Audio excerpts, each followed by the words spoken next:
Are you ready to take your business to the next level? Every day there are countless books and articles that are published offering the key on how to make your business a success. It's easy to feel overwhelmed trying to keep up and run your business. That's why Deb Creer created the Business Power Hour. Keep up on the latest trends, best practices, and techniques for how to make your business a success. Let the Business Power Hour do the heavy work for you.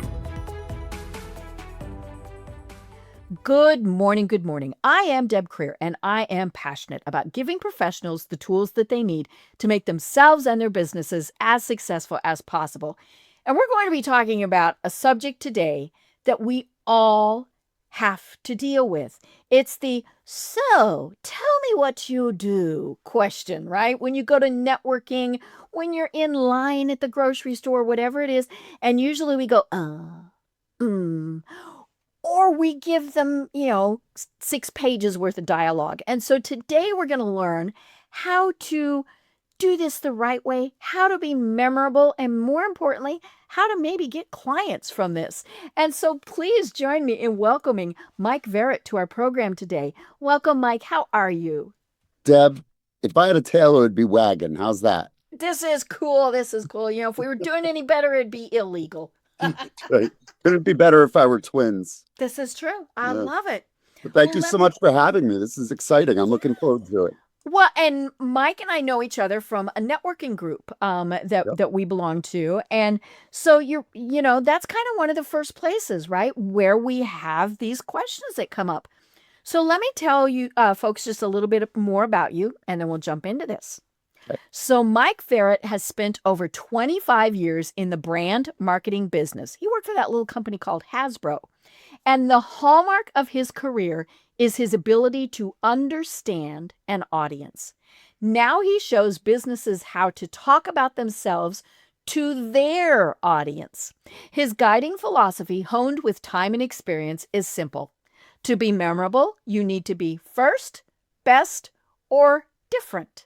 So Mike shows how to appear different in the eyes of your audience. This is how you stand out from the pack. So again, Mike, welcome. Thank you. I'm very happy to be here. Yay! Like I said, I can't wait to see where this goes before we started recording. Yes.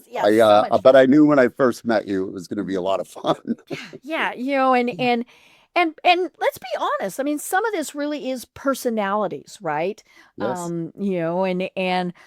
Because it is very different for somebody like me, who is, off the scale as an extrovert, to walk up and introduce myself, as opposed to an introvert. But I also can pretty much guarantee I'm probably not doing it right. So that's what we're going to learn today. So Mike, tell us a little bit more about how you got to where you are today. Sure. When I first moved back from college, I made the awful decision in retrospect of going into radio ad sales. It lasted 4 months. I hated it, and I abandoned the idea of sales for the rest of my career. I ended up in the advertising agency world with events and promotions firms, marketing firms, traditional ad agencies. And I did that for 15 years. And the important takeaway from that 15 years that I realized is I had to think like an audience 100% of the time on behalf of our clients. And that's what was ingrained into me. Then my last assignment was I was handling, I was the account director for strategy and account service for the boys' toys division of Hasbro Toys. And I worked on site at Hasbro. I was doing that for 6 years. And again, 100% thinking about their audience. Then they hired me. And I was tossed into this pool of master's degrees who would eat their young to climb the corporate ladder. Right. And I had no idea where the ladder was. I came in this side door. Nothing made sense to me. I would be sitting in the leader of a group of 50 people starts asking, "So where'd you get your MBA? And where'd you get your MBA?" They come to me, I'm like, "Larkin's Varsity Club. It's a bar in Fairfield." So I didn't know for 4 years, they had me trying to make the product management, brand management, and the marketing stuff. I got no problem. That's what I was used to. But the product management stuff was classic Procter and Gamble kind of process protocol stuff. It's a big manufacturing company. Right. So 4 years into it, I find myself in the games group, which represents about a quarter of the business. And again, not good at making the stuff. But the VIP, one year, we were having our global sales meeting, and I sort of usurped creative control.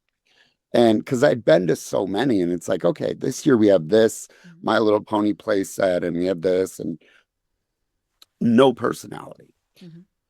I looked at it as no matter if they're from Italy or Argentina or Europe or the US, I don't care what level they are in the company. Every single one has been a kid before, and today we're going to make them feel like kids. One insight covers everybody. Right. And that's exactly what I turned it into. Imagine a talk show, but no interviews, just stupid human tricks. And we turned games into a very memorable entity, excuse me, simply by how we projected it. Right. By thinking of them as an audience and showing them what their audience will take away from the experience. Right.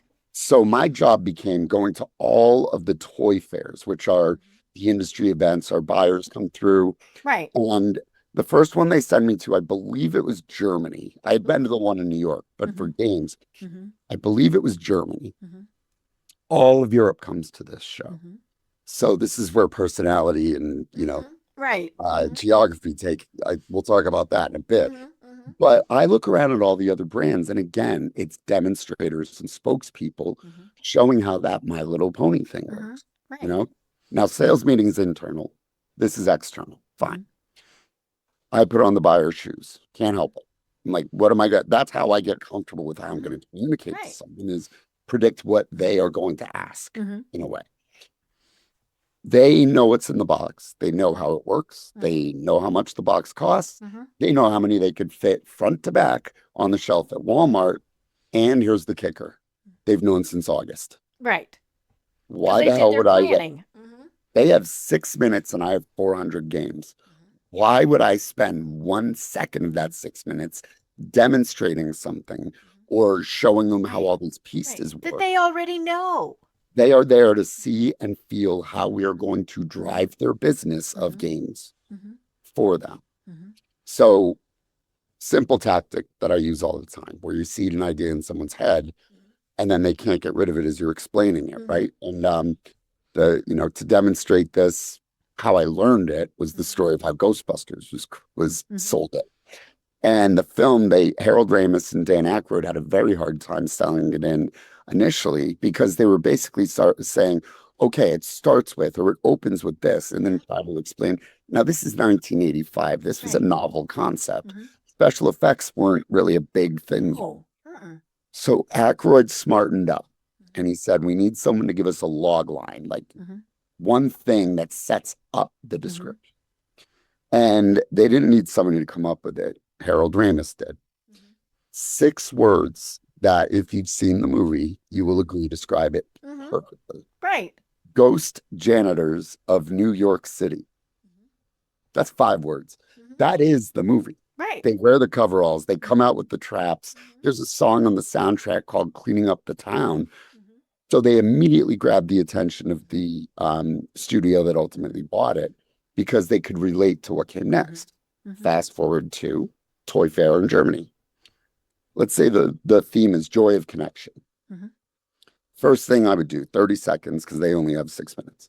I would plant a physical idea of the joy of connection. Imagine family around a table playing a game, big smiles, no cell phones in sight. That's what the joy of connection looks like. Can't get rid of that. Right. If I tell you and your audience, don't think of elephants. We think of elephants. Yeah. That's from the movie Inception. Most of what I know I learned from the movies. But so I implanted an idea. Then the next 5 minutes are dedicated to going through each of our 5 game segments. And the last 30 seconds are paying off the benefits to his business of the joy of connection. Basically, tell him what I'm going to tell him what I just told him. That's the communication principle I used for 15 years in advertising. The sales would go up 5 to 15% every time I did it. And it was solely because I understood how the audience thought, to the point where I would see the salesperson, recognize them, know what country they're from, and know how I have to communicate to someone from Poland versus the UAE Right. versus Italy. It's a different interaction and a different attitude I have to portray or project. That's what I was good at. That's what I knew how to do. So every year I went to Hong Kong, India, the UK, Germany, New York, LA, and sometimes a stopover somewhere random. And my job was just to sell in the vision of how we drove their business. And it worked really well. So when I left Hasbro, the stock was down. I was 45. They let me go to replace me with a 25-year-old who wasn't going to do the same thing anyway. Right. And it cost half as much. Exactly. That's why I hugged the VP when I got let go. Because when I was in the office, I was miserable. But man, you put me on that business class flight to Hong Kong for 19 hours, and that's vacation as far as I'm concerned. But when I was doing what I do best, people noticed. Even the CEO of the company noticed. And it became sort of the hallmark of our group. That's what people came to see. It was like a big performance. So I leaned into the simple idea that I based all of that around is how we communicate in the world that we live in. Let's call it the Zoom world, the networking world. I'm not going to buy a Super Bowl commercial anytime soon. I use LinkedIn, newsletter, one-to-ones on Zoom, right? So there's a lot of solopreneurs and entrepreneurs and startups and small businesses who do the same thing.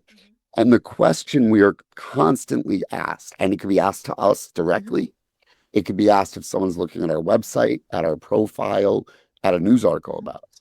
Oh, what do you do? And it's an unavoidable question. Right. You have to be able to answer it. More importantly, when done correctly, it's the foundation for what your brand becomes. Right. Because then they say, tell me more. You got it. That's exactly it. The idea is to turn, when you pitch yourself, that's when you're answering that question.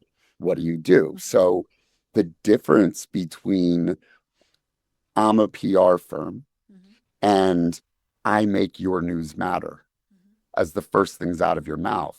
Well, if I say I own a PR firm, you really don't have anything else to ask. Right. And I think, you and 500 others. Right. What stands out about that? I am an accountant. I am a fractional COO. You just level set with everybody, and it sounds like you're reading your business card. And the truth is that first, best, or different really comes into play here. If you're in a Zoom room with 30 people, you will only remember 3. That's all we could fit in our brain. Yeah, our little brains go, right? Yeah. I use the example of trying to read a phone number and go to write it down. I constantly have to go look at the last 3 or 4 digits. Yeah, again. I remember the first 3 and maybe the next 2, but that's it. Yeah. I'm like, how come this code isn't working? Oh, it's because I didn't remember all 5 numbers. So being remembered means you're standing out as different. And if you have all of these public relations firms in a room and they all say, I own a PR firm, I run a PR firm, here are my clients. But one does say, I make news matter. They're accomplishing 2 things. Tell me more. But the reason tell me more happens is because what I said is not the solution. It's not a question or insight about the audience. It is the exact motivation for why a business needs a PR. We want our news to matter. Of course, they're going to perk up. It can't fall on deaf ears. Exactly. So that's when that tell me more effect kicks in. But even if somebody can get them to do that, their next mistake is, here's my solution and all my services. Right. I'm not ready for that yet. I'm like, okay, nice. And I walk away. It's how you keep them engaged for the entirety of your pitch. And it's based on predictive questions that a human being would ask. Now, the problem all of us have is there's no biz without showbiz. No matter what we do, we're playing a role, whether we like to or not. There are directors, producers, scripts, props. All of this exists in the business world. My favorite to discuss is the language used. Synergize, Mhm. ideate. Synergize means work together, right? Mhm. Ideate means think. Mhm. KPI is my Mhm. favorite. Mhm. That's my favorite. If you and I were out, I would happen to be in your area. We went out for coffee, Mhm. and I said, "Oh, I got to run. I have a flight to catch. So, what are your Mhm. KPIs this weekend?" Mhm. Why would I ever say something like that? I Right. would say, Yeah, "What are you it's going to doing this catch my weekend?" attention. Mhm. So businesses Mhm. think like Mhm. businesses, and they know everything. Mhm. 100% of a Mhm. business is important to the business. Mhm. The issue that we all run into, and I'm not only their club president, I'm also a member. Mhm. The problem I ran into is the same as everybody else. Our audience only cares about 5% of our Mhm. business. More importantly, it's a specific 5. Mhm. It's not just any 5. Right. And Can when you you know it, help me? right. And when you know everything, Mhm. it's near impossible Mhm. to get down to that Mhm. point Mhm. because you think they need to know Mhm. about a key feature or something built into your product or Right. service because that's really important Mhm. to you. Mhm. You've They spent a don't lot care. of time developing it, all those various things. I had a call a one-to-one with a younger guy. He was probably in his late 20s and he was building a company with friends. And I said, "So what do you do?" He says, "Well, Mhm. we are a CRM platform, but what makes us different?" And he explained a little app way down the tech Uh-huh. stack. And I said, "I got to tell you, you sound just like every other CRM firm I've met Mhm. because that doesn't get me Right. excited. It gets Mhm. you excited. You know the Mhm. ones and zeros of it, Mhm. but it's not what's going to get Mhm. me excited." And I gave him another way to think about it. Mhm. Mhm. And I run into that all the time. Mhm. Right. People want to get out who they are, what they do, so they Mhm. can get straight Mhm. to the problems that they Mhm. solve and how they Mhm. do it. But Mhm. the reality is, after they say, "Tell me more," you need to give them one single insight about Mhm. their audience. Mhm. So, in the case of that PR firm, Mhm. there's no way a business can find the words to write its own news. Mhm. You literally will get writer's block Mhm. because everything in all your news that you want to tell, you need to tell it in a way that they're going to Mhm. listen. Okay, so how do you help them? Mhm. Right. They'll find the words they can't and put the impact their news needs into the news. The impact Mhm. their news needs. Mhm. Well, Right. how do you do that? Now they Mhm. want to know a Mhm. process after the Mhm. solution. They don't want to know all your They don't want to know services how yet. many reporters you know. They don't none of that, No. which is what I mean. Like, I'm a PR firm and I work with PR firms, and yeah, and I've had them say that. Well, our database contains the information on 400 contacts. So, So if yeah. 400 contacts are reading rubbish, Mhm. it means nothing. Right, right. Yeah, and maybe I just want in one thing. I mean, depending on what it is I'm doing. And so if your 400 contacts aren't don't contain that one thing, then it's a waste of time. Well, and let's put that to the test Mhm. with this process, right? Mhm. First, excuse me, we both sound great, right? I know. It's been a long week of talking. Too many Zoom calls. Um, what was I said? What were we just talking about? Um, oh, Getting back on track here. yes. See, and then I drew a blank also. 400 Oh, names yeah, yeah, and yeah. So yes. let's put this to the test. Now, by process, what I mean is your audience, your customer who you're talking to sees what's going to happen working with you from beginning to end. So I'm going to stick with the PR firm just because it's a simple thing for everybody to understand. Step one is discover the news you have to tell. Mhm. Step two is design it. Mhm. And step three is deploy it and Mhm. measure results. Mhm. So step one, we're going to figure out the news you have to tell. This, Mhm. this, and this will happen. Mhm. Those are services. Mhm. Step two, design. This is Mhm. what we do. Mhm. Step three, Mhm. deploy. Based on your news, Mhm. out of our Mhm. 400 contacts, Mhm. we're going to pick the right ones to send Mhm. her. Mhm. Now I know, like, you Mhm. bring your car to, I told you this before. Mhm. If you bring your car to a mechanic, he doesn't Mhm. say, "Deb, come here. I got to show you all the tools I have to fix your Mhm. car." Yeah, He I don't said, care. right. He Mhm. says, "We'll put it on the lift, Mhm. tell you what's going on, get you back on the road." Mhm. Beginning to end, I don't care what tools you're using. Mhm. So to spill all your services at me is the equivalent of that. Mhm. Right. If I could see how I Mhm. engage with you Mhm. over time, beginning to end, then I'm much Mhm. more apt Mhm. to understand the Mhm. services and Mhm. content. Mhm. These are things that businesses lose because they stop thinking Mhm. like human beings. But Mhm. the funny thing here is we're on a business podcast right now. And as I'm talking, your listeners, probably my kids somewhere outside, are processing what I'm saying as human beings. Then they translate it to business. We don't think as the business when we're processing information. So in that regard, if we can't meet them on the audience level, the way they think, the way they talk, we're losing them already.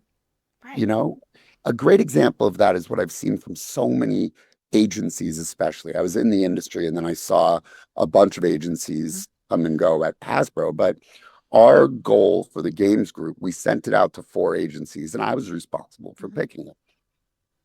One of them I knew would do the right thing. The other 3, I go to their website and I read it. And their website is, here's who we are, our mission statement, our team, our clients, our 3 pillars of success, book a call. Me, Right. right? That's a bad first date as far as I'm concerned. Then they show up and we gave them our challenge, okay? It was increase our presence on social media, both paid and organic. How clinical business does that? Okay. So now we got the business audience, we got the business, and we got the business objective. They come in and pitch their website. Same thing, same capability. You're like, no. What are you doing? I at least was hoping one of them would figure this out. We gave them the assignment. Right. 4th guy comes in, the guy I knew would do a good job. Times New Roman font on a white slide behind him. It said, increase your presence on social media, both paid and organic. Then he takes out he understood the assignment. Yep. He read it anyway. Takes out his phone. He goes, all right, I want to ask you guys. There's 20 of us in the room. What does this mean to you on your phone? And we say, we're scrolling. Yeah, doom scrolling. Yeah, doom scrolling, whatever. Well, when you stop your thumb, what does that mean? Well, something caught our attention. I saw something unique. It was what I was looking for. So, and he used these terms. So this bullshit, you basically want us to stop the scroll. Right. He made us feel like human beings. He aligned us with a human action that every single one of us uses every single day. Right. And translated it into what we as humans want it to be. Want it immediately. Because he was able to translate even the stuff we wrote. He was able to translate it into human and we understood it better. Right. It's amazing when it's your business. You cannot see, it's like trying to find a needle in a stack of needles to figure out what connects to your audience. And that's what my role is if they know the audience, I play that role, then we know what to tell them. But, you know, even after the process and they figure out what the services are, they want to know what's in it for them. They want to know the benefit of working, right? And if there isn't one, they're going to think, well, then why would I work with you? Yeah, why am I going to spend my time, my money, my whatever with you? So a human being would ask, you know, what's it worth to me to work with you? Well, that's your opportunity to tell them what they can do now that they couldn't before. This doesn't just save you time, it saves you time so that you can, whatever, take more time selling. But that's something they couldn't do before we solved their problem. Then they're going to say, well, does it work? Can you prove it works?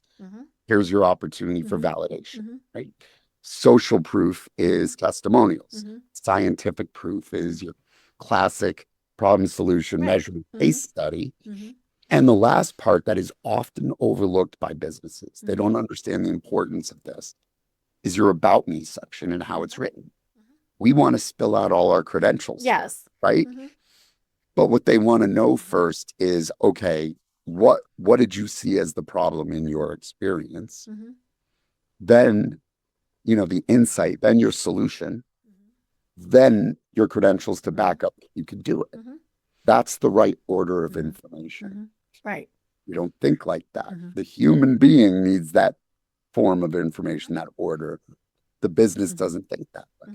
So we're writing our about me section. It's all about our life. Right. But we've got every accomplishment, every award we've ever won. Exactly.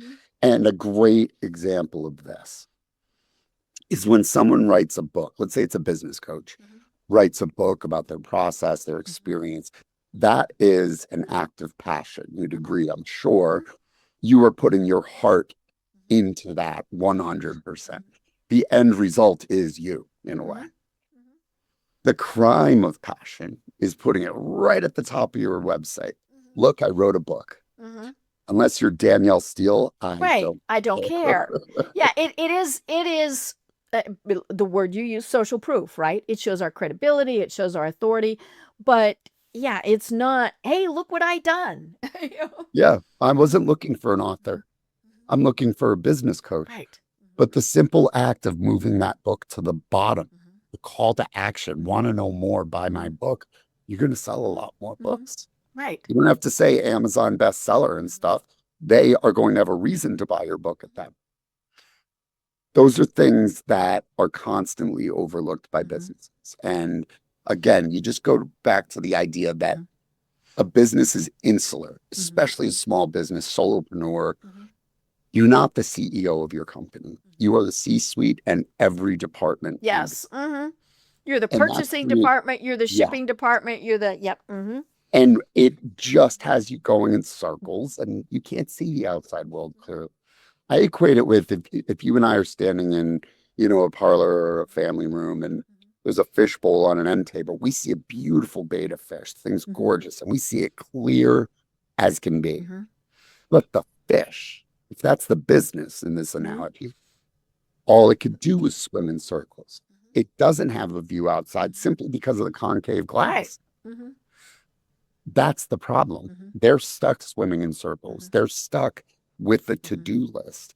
And okay, I got the website done. Okay, I sent my LinkedIn post. Okay, I put this email together. We live by checklists at that. Right.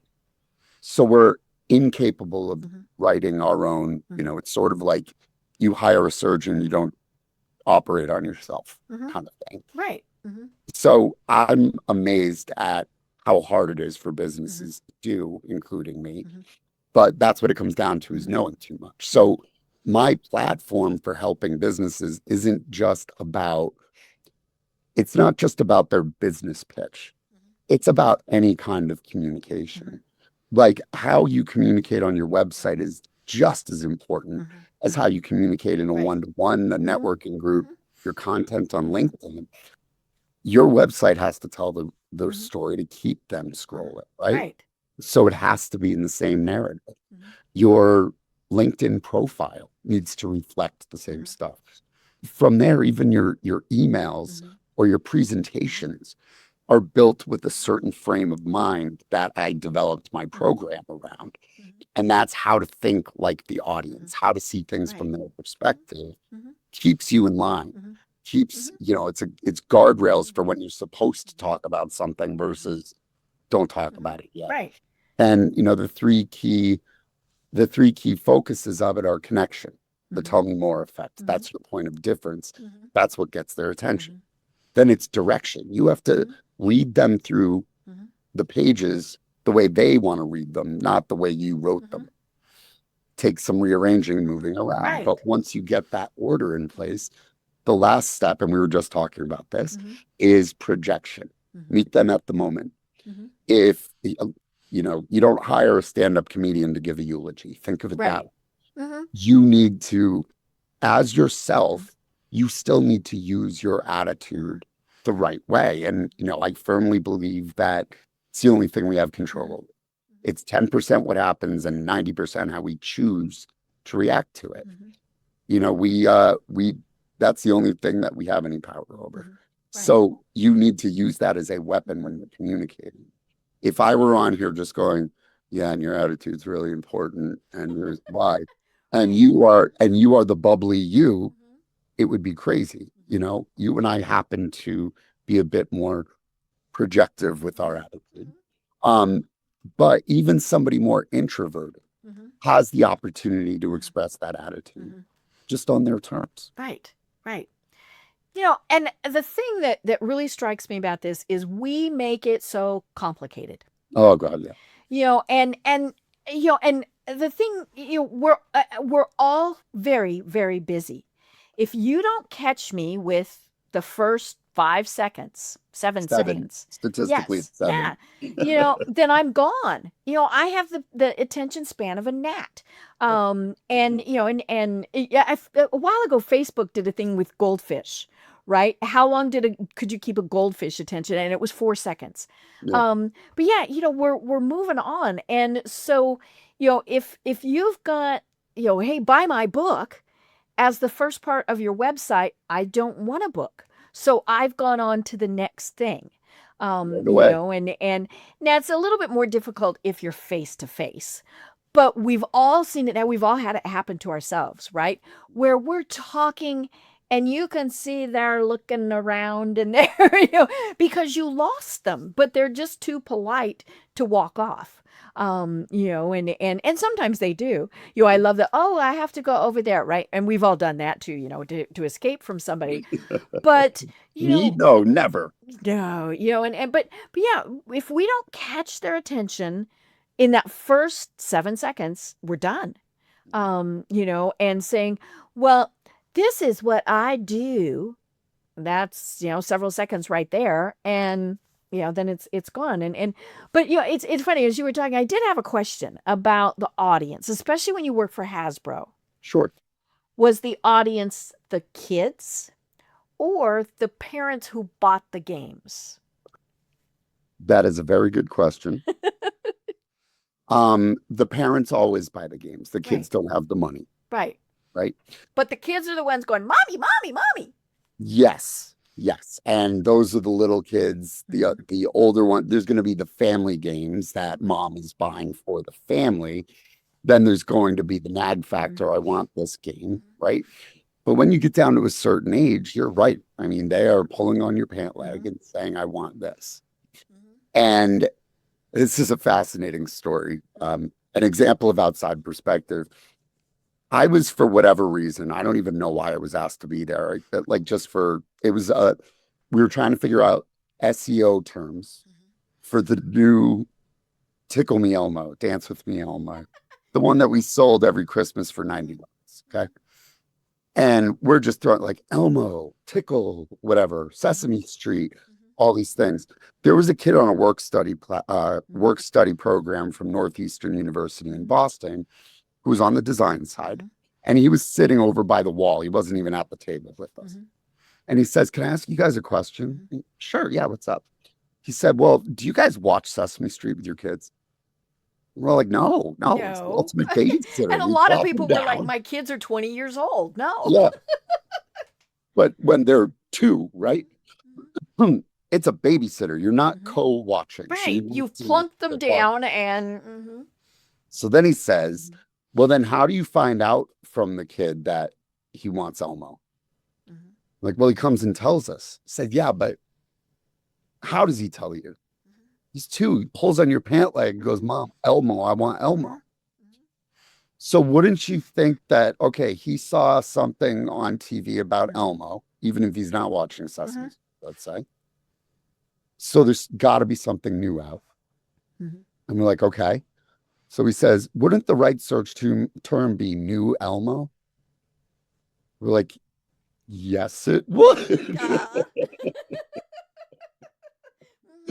He was thinking completely away, literally not at the table, but saw through a different lens than we could because we were so close to it. Right. And it was really interesting that the simplicity of it, the elegance of the simplicity was the exact solution we needed. Right. It literally helped the campaign. Yeah. And that word new, is something that, I mean, especially, when people, maybe they have others, right? New Barbie, new Coke, as you pick up your Coke, new, whatever it is, because you're like, oh, well, I liked this one, therefore I must like the new one, or I must have the new one. Yes. And of course there is a tie-in. If you didn't like the first one, then you're going to go, okay, well, don't care about that. But you're not the audience anyway, so that doesn't matter. But new and improved. We see that all the time. Doesn't matter what it is. It's always new and improved. And I always think, really? How improved? Yes. And I thought it did pretty good before. Or, yeah. Yeah, or you mean I've been buying something faulty? Which is the case. But yeah, new is something that quite often will get somebody's attention if they already, are experienced with what it is. Well, that happens so much in the retail Mm-hmm. space, the Mm-hmm. consumer packaged goods, Mm-hmm. CPG. There's another stupid Right. term. Mm-hmm. Um, where bursts Mm-hmm. like new or Yes, the bonus sunburst that content says, or free this mm-hmm. in eye tracking studies, Mm-hmm. it attracts so much attention. Like Right. you see the eye tracking, it Mm-hmm. freezes in one Mm-hmm. place because it's landing on a point of difference. Mm-hmm. If you're looking down from a skyscraper Mm-hmm. at a city park and Mm-hmm. everybody's holding a black umbrella, 10,000 people, Right. but one person's got a red one, Yeah, there goes your eyes. Mm-hmm. right? Mm-hmm. That's the same Mm-hmm. principle of it. Mm-hmm. And new and improved could be they just Mm-hmm. worked on the Tide Pod formula a little bit. Yeah. It doesn't matter. It's a different size now, dissolves quicker, whatever, Yes, but Mm-hmm. it still Mm-hmm. attracts attention. Mm-hmm. Right. Certain words, Mm-hmm. certain word choices are imperative Mm-hmm. to stand out as Mm-hmm. different. You know, I have an ongoing battle with myself, of course, nobody else cares. With think about the number of fractional executives you've Mm-hmm. met or talked to Mm-hmm. over all of these episodes Mm-hmm. you've created and how long you've been doing the show. Mm-hmm. And they're all called fractional C, whatever. Mm-hmm. The word fractional immediately says to me, I'm going to give you a little piece of myself. Yes, I'm getting a portion of you. Yes. But a word that would sound much better to me if I'm Mhm. looking for someone to help me with operations, Mhm. finance, what have you, is incremental. Mm-hmm. That, in a human mind, connotes added Mhm. value, something on top Right. of. So incremental CFO is Mhm. adding value to your bottom line. Mm-hmm. You know, those are the types of things, little word Right. changes we Mhm. process as humans. Mm-hmm. But if it's overlooked, Mhm. it could go in the wrong direction. Right. It could be misinterpreted. Mhm. Right. And then they walk away. It's funny Mhm. what you were saying about the audience. I explain an audience as binary. Mhm. They're on or off. They're Mhm. listening or Mhm. they're not. And a lot of the time it isn't even caused by the person presenting is uncomfortable or the material is blah. It's caused by what I call the Jeopardy effect, where you've put so much stuff on a slide and you end up reading it to them. Mm-hmm. Oh, and that's horrible. Mm-hmm. And if you watch Jeopardy, I'm a listener. I can't read fast enough. Right. I have to hear I it. don't think they ever have more than 10 words on a slide. My daughter reads before she listens Mm-hmm. and beats me every single time Mm-hmm. because I'm waiting till I hear it. You know, that what should happen is you're very close. 3 bullet points with just a phrase. Right. So that they see it and then they have to look at you to explain it to you. You know, those types of things are overlooked. Right. So that's all stuff that my platform addresses, whether it's a keynote speaker. I work with keynote speakers on a fairly regular basis where they're not just going to groups and saying the exact same thing. They're catering their communication to the audience they're going to speak to. Well, it's the exact same thing. It's the same framework where you get their attention, point out the problem. Here's the solution and how we're going to solve it. Right. I mean, that's how we should be telling stories. Right.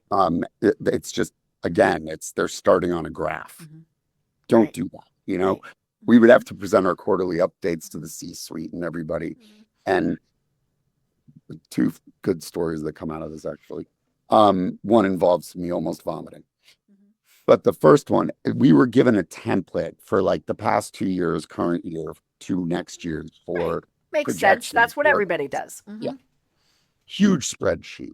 And everybody has the whole spreadsheet up on the screen. Oh, And you that can't does read 2 any things. of it. One, it's an eye chart. And 2, people are only going to look at the parts important to them. So if you have people in there who represent Brazil or, you know, South America and Europe, They're looking for they're that. looking at that. So my tactic, some people would use a laser pointer and the 3 numbers they needed to know were in the bottom right corner. So I said, I know this looks like an eye chart. Let me blow it up for you. Before they even get a glance at it, 3 big bubbles come up and cover it. This is the operating profit. This is the retail margin. just get them to look at those key things. Mhm. Why show them everything? What's the Mhm. point? Right. It's distracting. And you can give them that as a handout if they want the detail, but most of the time they don't want the detail. They don't care. They want the bottom line. These are not junior marketers that we're talking to. These are the CEO all the way to country managers, the heads of every department. Right. You know, they want you to just Mhm. give them the bottom line, Right. literally the bottom line in this case. And it's not going to help your cause when you're presenting. But the first time I had to do this, which is when I used the bubbles, was the first time that I had to get in front of the C-suite at the front horseshoe and 55 other people on this behind them, all higher ups. I look at them and I'm like, oh God, I'm going to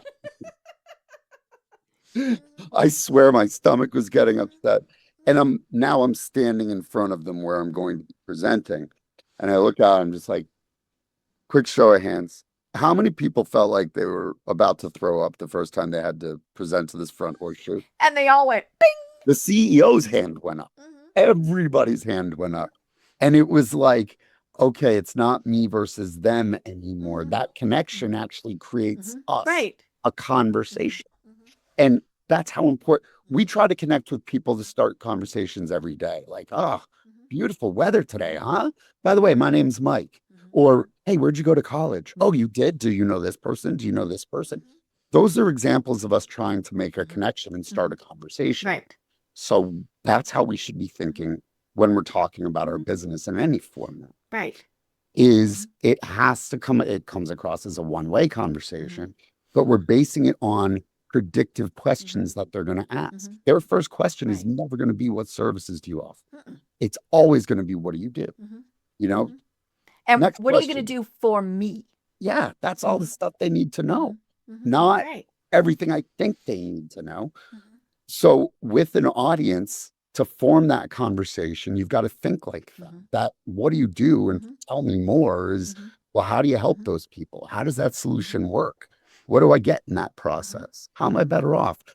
That's the same way FAQ pages are written for every single website.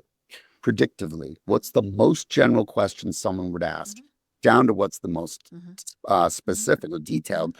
You wouldn't put it in alphabetical order. Only you understand that. But if you're thinking about the questions that your audience would answer or would ask in the order that any human would ask, now you're writing for them, you're speaking to them, you know them at that point, they know you at that point, you know them with that connection. It carries on as a conversation. Right.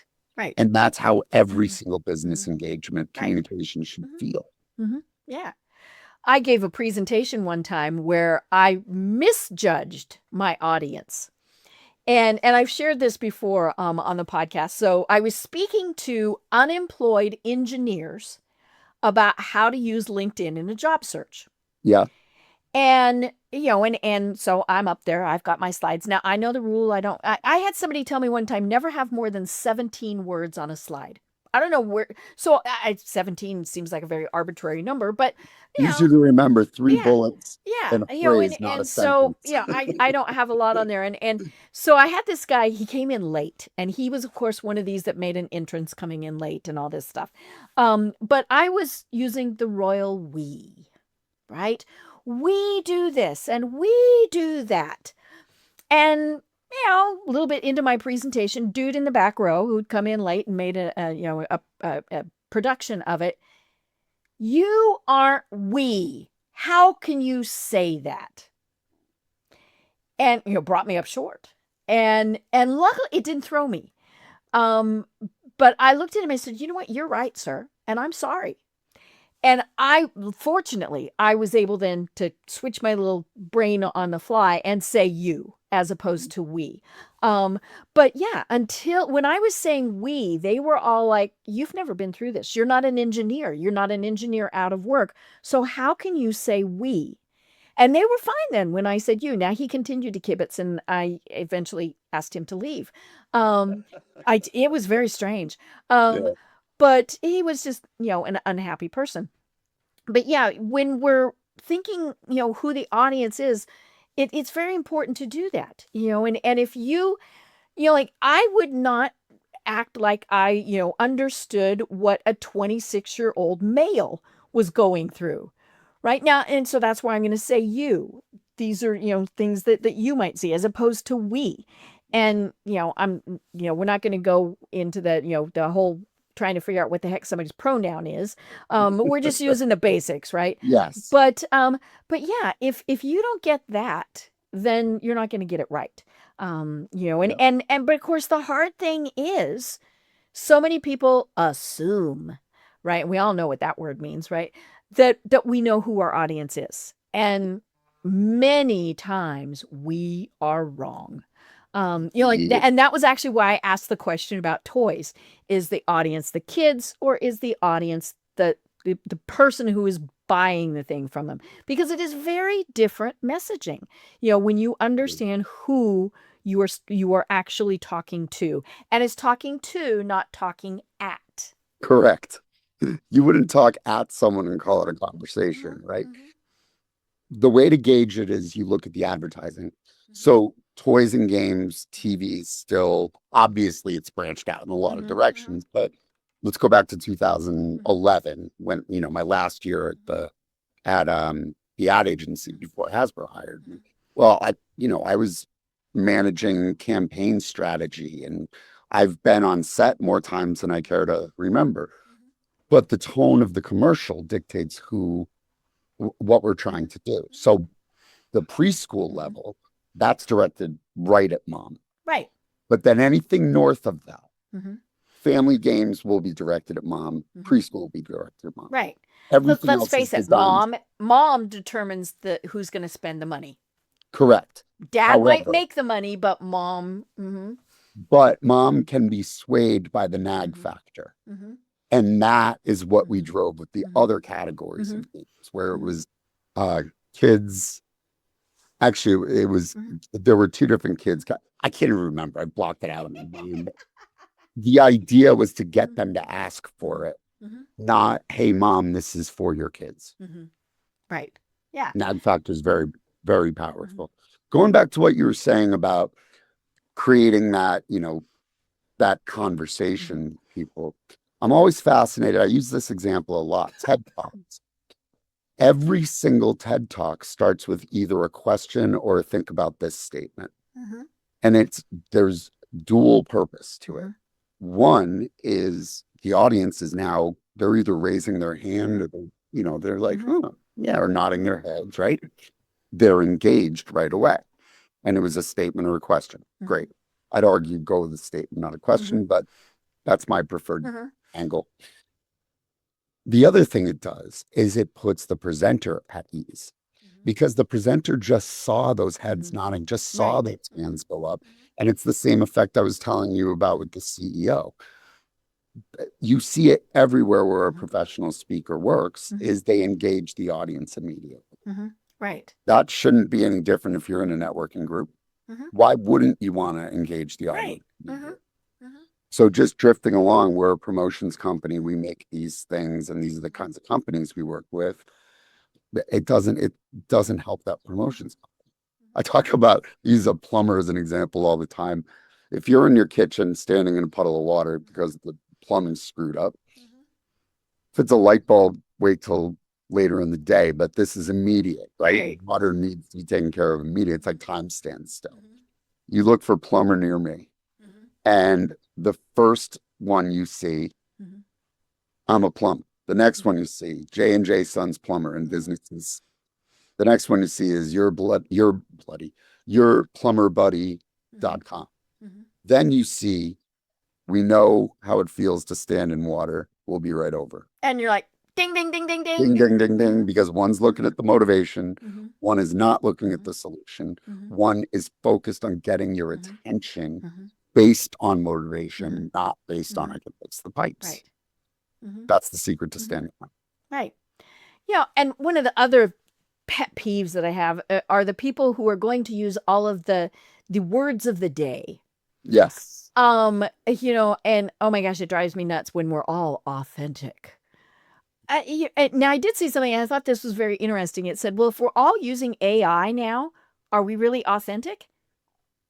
And I thought, well, we still got to No. put it in there. But Yeah.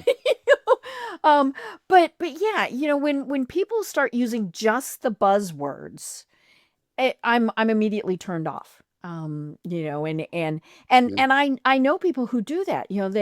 They've read whatever it is. And I'm a marketing person, you were a marketing person.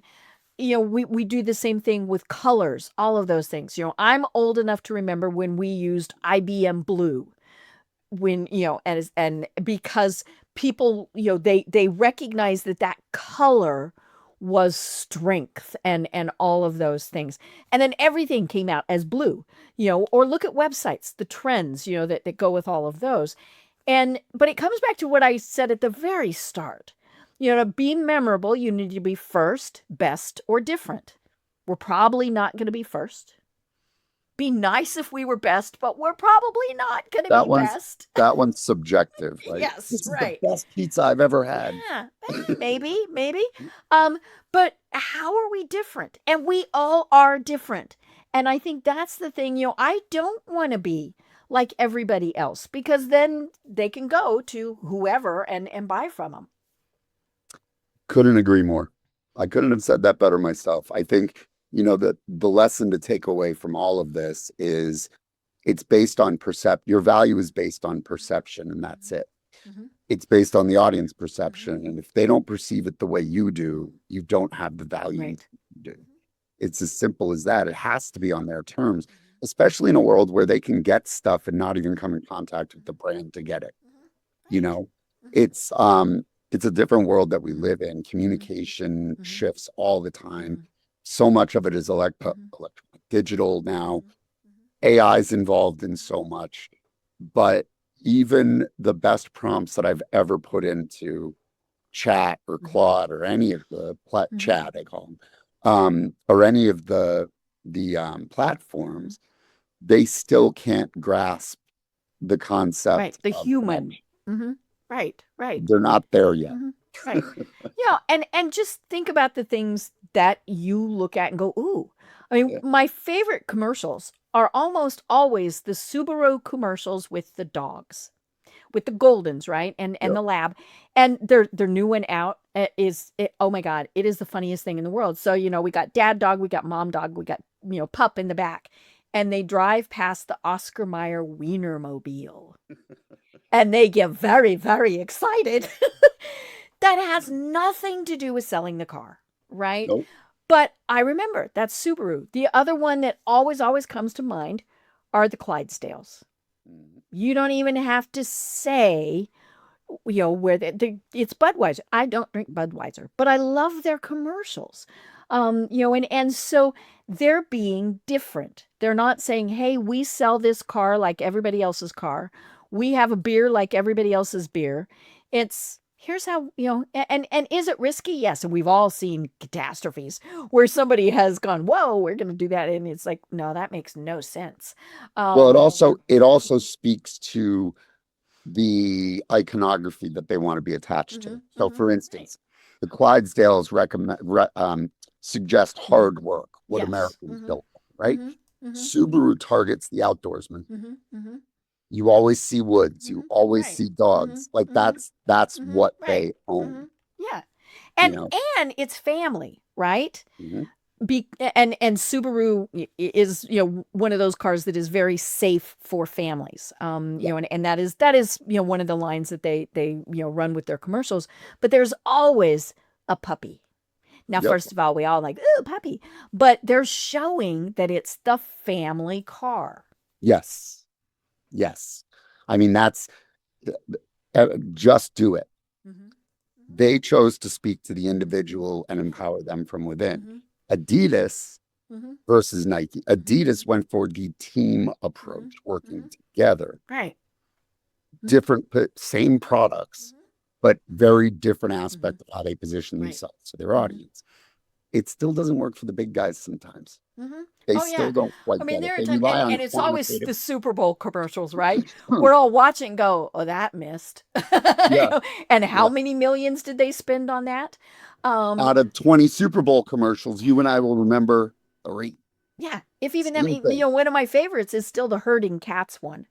Oh And yeah. and I use that analogy all the time. And I believe it was for EDS, which made no sense, right? Because they're computer people. But we Yeah. remember herding cats. And we remember the Budweiser.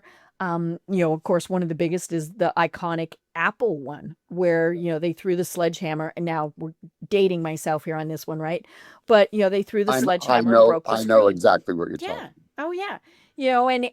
But yeah, there are just as many where and the worst thing is you've seen it, you've gone on, and you thought, I don't even know what they were advertising. That's when you knew, okay, missed the mark. We were too cute, we were too funny, we were too whatever. No, you still got to get people to remember what it is that you want them to buy. I was in a networking group where this guy was dressed like an airline pilot. His background was a cockpit. And the beginning of his presentation, he's talking to the ladies and gentlemen. I have no idea what the guy did for him. But it was funny. I think it had something to do with web services, but I remember him as trying to act like a pilot, not what he did. Right, right. Well, oh my gosh, Mike, this has been so much fun, and Has it been an hour? it has been an hour. Oh Isn't my that goodness. wild? Yeah, and so, well, that just means we have to have you on again because this really is something that I'm hoping, makes people think, right? Because we're thinking about, I'm hoping every person who listens to this goes and looks at what you're doing. How are you pitching yourself? And if you're looking at it going, ooh, then the people that are the recipients, the target, Yes. they're going to be going ooh also. So I think this is a great conversation to have again. But for people who are going, okay, Mike, you sold me. Where do they find you, and what are the services that you provide? The easiest place to find me is always on LinkedIn. Okay, and we'll have that in the show notes. Yep, perfect. And I'll provide my website as well. But for the quickest way to get a hold of me, just connect with me on LinkedIn.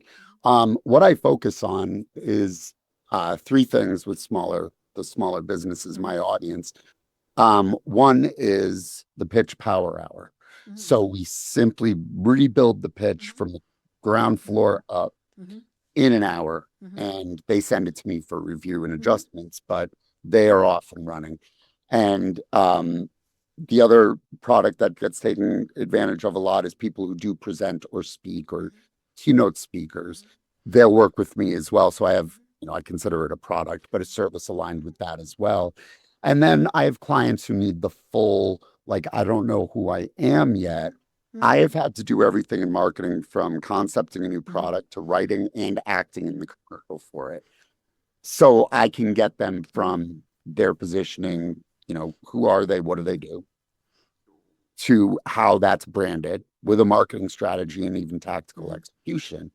So those are the three offers that I have. And I'm getting ready on, I know this isn't being aired until June, but on May 11th it will be launched, a new subscription program called the Pitch Lab.